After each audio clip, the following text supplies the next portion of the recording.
জগদ্ধাত্রী পুজো মানেই আলোক নগরী চন্দননগর। হ্যাঁ, এবার তোমরা বলো, তোমরা জগদ্ধাত্রী পুজোতে কোথায় ঠাকুর দেখতে গেছিলে? চন্দননগর নাকি কৃষ্ণনগর? আমি এবছর গেছিলাম চন্দননগরে। আগের বছর চন্দননগর কৃষ্ণনগর দুটো জায়গাতেই গেছিলাম, দুটো জায়গাতেই ভিডিও করেছিলাম। আমি এবছর যেহেতু কৃষ্ণনগর যেতে পারিনি, তাই জন্য চন্দননগরেরই শুধু ঠাকুর দেখে মন ভরালাম। আর চন্দননগরের এক একটা প্রতিমা, বিশাল বিশাল প্রতিমা দেখতে একদম মন ভরিয়ে যাচ্ছিল।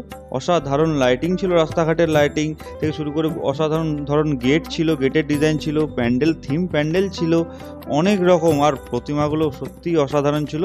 আর জগদ্ধাত্রী প্রতিমা মানে বুঝতেই পারছো, বিশাল বড় দুর্গারই একটা রূপ। আমার ছোট পিসির বাড়িতেও জগদ্ধাত্রী পুজো হয়, এবছর সময়ের অভাবের জন্য যেতে পারলাম না।